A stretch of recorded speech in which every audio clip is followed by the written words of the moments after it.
ಜಿ5 ಇರುವಾಗ ನೀವು ನಿಮ್ಮ ನೆಚ್ಚಿನ ಶೋಗಳನ್ನ ಎಂದಿಗೂ ಮಿಸ್ ಮಾಡಿಕೊಳ್ಳುವುದಿಲ್ಲ. ಅದು ಸಂಪೂರ್ಣ ಉಚಿತವಾಗಿ.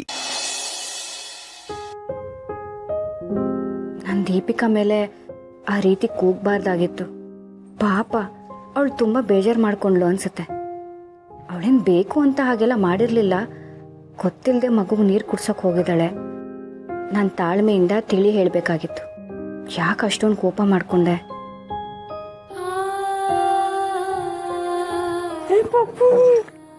ಏನ್ ಮಾಡ್ತಿದ್ಯಾ?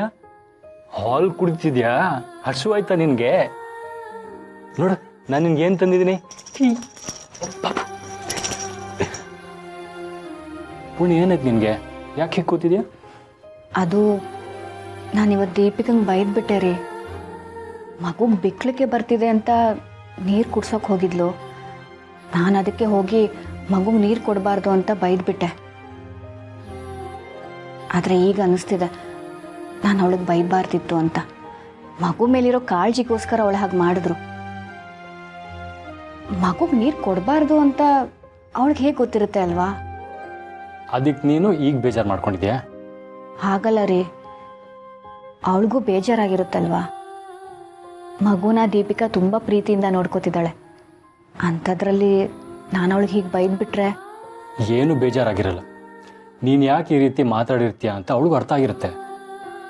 ಹಾಗೂ ಒಂದು ವೇಳೆ ದೀಪಿಕಾ ಬೇಜಾರು ಮಾಡಿಕೊಂಡು ನಂದ್ಕೊಂಡಿದ್ರೆ ನೀನು ಅವಳ ಹತ್ರ ಸಾರಿ ಕೇಳೋ, ಅಷ್ಟಕ್ಕೆ ಮುಗೀತಲ್ಲ. ಊಟ ಮಾಡಿದ್ಯಾ ನೀನು? ನೀನಿನ್ನೂ ಊಟ ಮಾಡಿಲ್ಲ ಅಂತ ಅಮ್ಮ ಹೇಳ್ತಿದ್ರು. ಇರು ಬಂದೆ.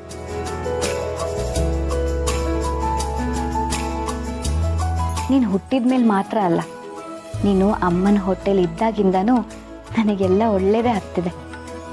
ಅಪ್ಪ ಅಮ್ಮನ ಪ್ರೀತಿ ಸಿಕ್ತು, ಈಗ ತಂಗಿ ಪ್ರೀತಿನೂ ಸಿಗ್ತಾ ಇದೆ. ಅವಳ ಮನಸ್ಸಲ್ಲಿ ಪ್ರೀತಿ ಇದ್ದರೂ ಅವಳು ಹೇಳ್ಕೊತಿಲ್ಲ ಅಷ್ಟೆ. ಆದಷ್ಟು ಬೇಗ ಅವಳು ನನ್ನ ಜೊತೆ ಪ್ರೀತಿಯಿಂದ ಮಾತಾಡ್ತಾಳೆ ಅಲ್ವಾ? ಮನಸ್ಸಲ್ಲಿರೋ ಪ್ರೀತಿನ ಬಾಯಿ ಬಿಟ್ಟು ಹೇಳ್ಕೊತಾಳೆ ಅಲ್ವಾ? ಇದೇನಿದು? ಊಟಕ್ಕೆ ನಾನೇ ಬರ್ತಿದ್ದೆ ಅಲ್ವಾ? ಏನು ಪರವಾಗಿಲ್ಲ.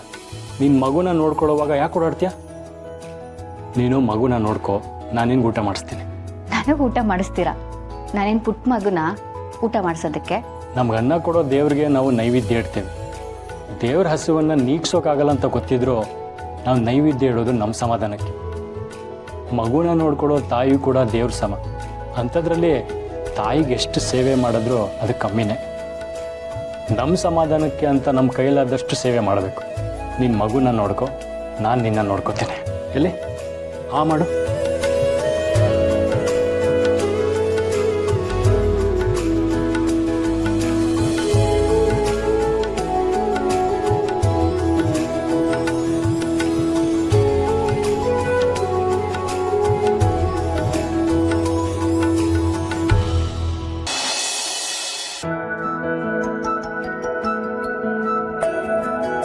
ದೀಪಿಕಾ ಏನಿದೆಲ್ಲ?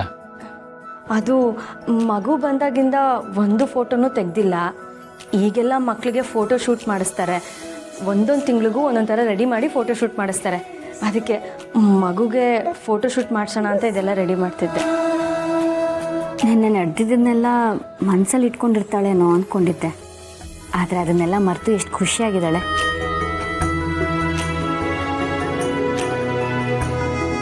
ಏನು ಅಮ್ಮ ಅವ್ರ ತಂಗಿನ ಹಾಗೆ ನೋಡ್ತಿದ್ದೀರಾ? ಅವಳ ಮನಸ್ಸು ಮಗು ಹಾಗೆ. ನೆನ್ನೆ ಏನೇ ನಡೆದಿದ್ರು ಅದ್ಯಾವುದನ್ನು ಮನಸ್ಸಲ್ಲಿ ಇಟ್ಕೊಳ್ದೆ ಎಷ್ಟು ಖುಷಿಯಾಗಿದ್ದಾಳೆ ನೋಡಿ. ಅವಳು ನನ್ನ ತಂಗಿ ಅಲ್ವಾ, ಅದಕ್ಕೆ ಹೀಗೆ. ಅದು ನನ್ನ ಕೇಳಿದೆ ಮಗು ಫೋಟೋ ತೆಗಿಯೋಕ್ಕೆ ಅಂತ.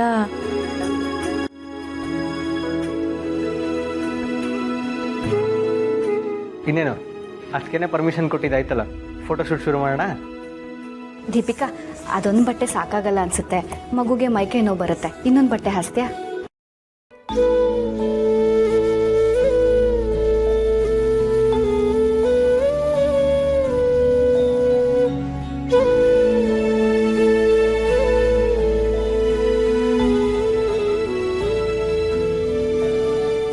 ಮಗುಗೆ ಮೇಕಪ್ ಅಂತ ಎಲ್ಲ ಏನೂ ಬೇಡ. ಇಷ್ಟು ಎಳೆ ಮಗುಗೆ ಅದೆಲ್ಲ ಮಾಡಬಾರ್ದು. ಮಗುನ ಸ್ವಲ್ಪ ಪಕ್ಕಕ್ಕೆ ಮಲಗಿಸು. ತಲೆದಿಮ್ ಸರಿ ಮಾಡು.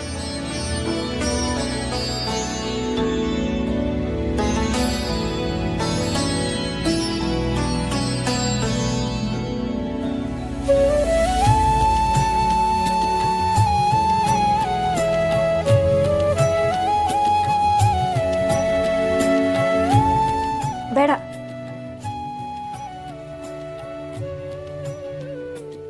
ಫೋಟೋಶೂಟ್ ಎಲ್ಲ ಇವಾಗ ಬೇಡ ಅನ್ಸುತ್ತೆ. ಮಗು ಇನ್ನೂ ಎಳೆದು, ಇನ್ನೊಂದು 2 ತಿಂಗಳಾಗಲಿ, ಆಮೇಲೆ ಮಾಡಿದ್ರಾಯ್ತು. ಇವಾಗ ಫೋಟೋಶೂಟ್ ಅಂದರೆ ಮಗುಗೆ ದೃಷ್ಟಿ ಆಗುತ್ತೆ. ಮಗುಗೆ ನಿದ್ದೆ ಬಂದಿದೆ ಅನ್ಸುತ್ತೆ, ನಾನು ಹೋಗಿ ಮಲಗಿಸ್ತೀನಿ.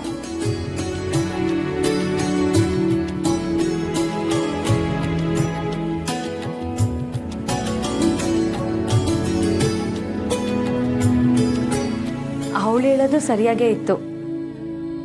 ಇಷ್ಟಪಟ್ಟು ಪಾಪುಗೆ ಫೋಟೋಶೂಟ್ ಅನ್ನೋ ನೆಪದಲ್ಲಿ ಹಿಂಸೆ ಕೊಡೋದು ಸರಿಯಲ್ಲ. ಮಗುಗೆ ಆಯಾಸ ಆಗ್ಬೋದು, ದೃಷ್ಟಿನೂ ಆಗ್ಬೋದು. ಇನ್ನು ಸ್ವಲ್ಪ ದಿನ ಹೋಗ್ಲಿ, ಆಮೇಲೆ ಫೋಟೋಶೂಟ್ ಮಾಡಿದ್ರೆ ಆಯ್ತು.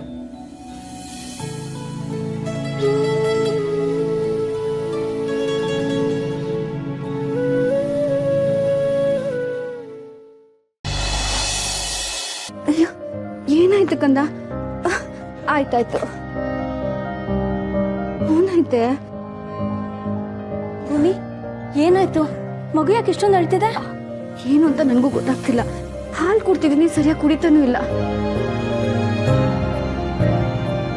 ಮಗು ಮೈ ಬೆಚ್ಚಿಗಿದೆ. ಮಗುಗೆ ಜ್ವರ ಬಂದಿದೆ. ಈಗಲೇ ಮಗುನ ತುಳಸಿ ಅಮ್ಮನ ಹತ್ರ ಕರ್ಕೊಂಡು ಹೋಗೋಣ ಬಾ ಪೂರ್ಣಿ. ಇಲ್ಲ, ಮಗುನ ಮೊದಲು ಡಾಕ್ಟರ್ ಹತ್ರ ಕರ್ಕೊಂಡು ಹೋಗ್ಬೇಕು. ಅಲ್ಲ ಪೂರ್ಣಿ, ಮಗುಗೇನಾಗಿದೆ ಅನ್ನೋದು ಮೊದಲು ತಾಯಿಗೆ ಗೊತ್ತಾಗುತ್ತೆ. ತುಳಸಿ ಅಮ್ಮನ ಹತ್ರ ಕರ್ಕೊಂಡು ಹೋಗೋಣ. ಏನು ಹೇಳ್ತಿದ್ಯಾ ನೀನು? ಮಗುವಿನ ತಾಯಿ ನಾನು. ಮಗುಗೇನು ಬೇಕು ಏನು ಬೇಡ ಅಂತ ನಾನು ಡಿಸೈಡ್ ಮಾಡ್ತೀನಿ. ಮಗುಗೆ ಜ್ವರ ಬಂದಿದೆ ಅಂದಮೇಲೆ ಡಾಕ್ಟರ್ ಹತ್ರ ತಾನೇ ಕರ್ಕೊಂಡು ಹೋಗ್ಬೇಕು. ಮಗುನ ಹೇಗೆ ನೋಡ್ಕೋಬೇಕು ಅನ್ನೋದು ನನಗೆ ಚೆನ್ನಾಗಿ ಗೊತ್ತು. ಸುಮ್ಮನೆ ನೀನು ಇದ್ರಲ್ಲಿ ತಲೆ ಹಾಕ್ಬೇಡ.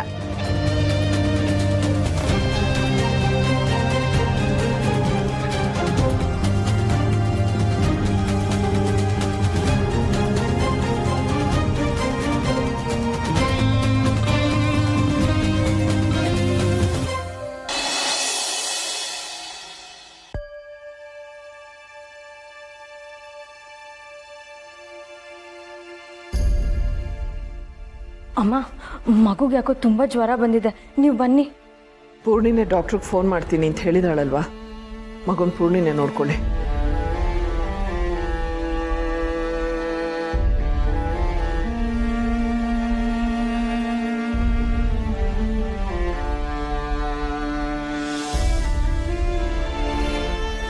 ZEE5 ಆಪ್ ಡೌನ್ಲೋಡ್ ಮಾಡಿ ಎಲ್ಲಾ ಸಂಚಿಕೆಗಳನ್ನು ಸಂಪೂರ್ಣ ಉಚಿತವಾಗಿ ನೋಡಿ.